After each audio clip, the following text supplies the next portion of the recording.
Easter is a time we link with bright colors, sweet treats, and the happy laughter of children. We think of sunshine, new flowers, and the simple joy of finding a hidden egg. But darkness can hide in the most unexpected places, even during our most cherished holidays. Rooted in shadows, in whispers, and events that twist Easter's comfort into something cold and unsettling. These are the stories that linger after the chocolate is gone and the decorations are put away. They pull back the curtain to reveal something more sinister, lurking beneath the familiar. This fear isn't monsters.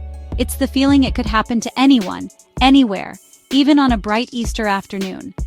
If you wish to keep your memories pure, this is your final chance to turn back. For those who stay, take a deep breath and listen closely. The Easter nightmares are about to begin. Our first story takes us to the Colchester Overpass in Fairfax County, Virginia, known to locals by a more sinister name, Bunnyman's Bridge. The legend is a chilling piece of local folklore, speaking of an inmate who escaped a prison transfer in the early 1900s. He evaded capture, hiding in the dense woods surrounding the overpass. For weeks, the only sign of his presence was a trail of half-eaten rabbit carcasses. Some say his ghost still guards the tunnel, clad in a makeshift rabbit-skin suit and armed with a hatchet. It was this legend that a group of teens set out to challenge on a cool Easter weekend in the late 80s.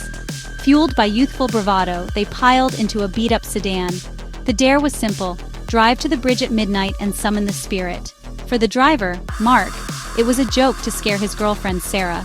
But for Sarah, the joke was wearing thin, replaced by a genuine, creeping dread. As they left the well-lit suburbs, the road narrowed, swallowed by a canopy of dark trees. Laughter faded, the woods grew thicker, their branches casting skeletal shadows that writhed in the headlights. A palpable cold seeped into the car.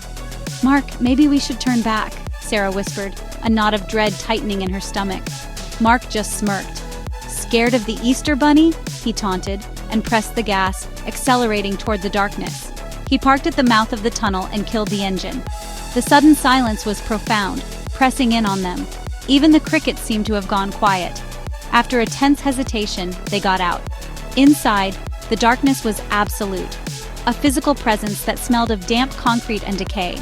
Their nervous footsteps echoed unnaturally along the curved walls. Then, the rumble of a distant train on the tracks above made their hearts pound. A vibration felt deep in their bones. Then another sound cut through the rumbling, a soft, deliberate scraping from the far end of the tunnel. Scrape, pause, scrape. Metal on concrete. It was methodical and it was getting closer. The sound stopped. From the blackness, a wet, guttural cough followed by a low, breathy giggle that held no humor. Panic broke the spell. They turned and ran, a mad scramble for the car. Behind them, heavy, thudding footsteps gave chase, clumsy yet terrifyingly fast. They tumbled back into the car as Mark fumbled with the keys. The engine sputtered, then roared to life. He slammed the car into reverse and the headlights flared, illuminating the tunnel's entrance. For one horrifying, freeze-framed second, they saw it. A tall figure in a filthy, matted bunny suit. One ear was torn. In its hand, a rusty hatchet hung loosely. It didn't move. It just stood there, head cocked slightly, watching as they fled into the night. The drive back was silent, the trauma setting in. Years later, the image still burned. Easter forever colder, tunnels forever avoided. But the story doesn't end there. Decades later, a family, unaware of the legend, found a wicker basket sitting upright in the road. The father got out to move it.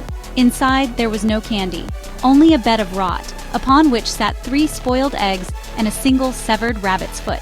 As he recoiled, he felt a chill, a sense of being watched. At the wood's edge, a tall, tattered bunny waited, hatchet catching the faint light, as if patient with tradition. They never went back. But legends don't need you to return. They wait where you left them. Our second tale unfolds in a quiet suburb, home to the Hendersons, Tom, Maria, and their children, Leo and Sophia. This Easter Sunday was meant to be perfect, a day of family tradition. They were unaware their perfect day was about to be fractured by a single gift. The doorbell chimed, but the porch was empty. Then Tom saw it on the welcome mat, a single impossibly large egg, heavy and cool like polished marble. Its surface was a breathtakingly realistic portrait of their family, smiling. Every detail was perfect. A mix of flattery and unease settled over them. They placed it in the center of their dining table, a silent guest. They tried to carry on, but the egg held a strange gravity, pulling their eyes back. It was Leo who first whispered, "Mom, why am I not smiling anymore?" Maria's heart stuttered. Leo's painted smile was now a neutral line. Tom dismissed it as a trick of the light, but a cold dread took root in Maria. She compulsively checked it, certain the figures were moving. The painted Maria now stared out with dawning horror, and she blamed anything but the impossible truth. That night, an unspoken pull drew Maria to the dining room. In the moonlight, the egg seemed to glow. She picked it up. Her blood ran cold. Every painted smile was gone, replaced by a mask of pure terror. The faces were contorted in silent screams, the sky behind them a bruised, ominous red. Tom appeared behind her, his face a mask of concern. He followed her gaze to the egg, and the color drained from his face. In her shock, Maria's fingers went numb and the egg slipped. It didn't crack. It landed with a sickening, fleshy thud, a soft, dense, wrong sound. They stared at the intact egg. The image was changing. The tiny figures of Leo and Sophia were becoming translucent, their colors draining away as if being siphoned into the shell. Their forms flickered, their presence being methodically erased. A primal scream tore from Maria's throat as they scrambled up the stairs. "Leo! Sophia!" Their calls echoed through the unnaturally quiet house. The living room was empty, the television casting a flickering blue light over abandoned toys. Only a profound silence answered their cries. They tore the house apart, every room, every closet. It was as if Leo and Sophia had simply evaporated. There was no sign of a struggle, no open window. The children were gone, vanished without a sound from the heart of their home. Drawn back to the dining room, they saw the egg waiting. The portrait was now a grotesque parody of Tom and Maria, their faces stretched in agony. A hairline crack fractured the surface, and a thick black substance began to ooze from within, smelling of decay. The beautiful gift hadn't been a gift at all. It was a lure, a parasitic trap that used their own image to anchor itself to their world.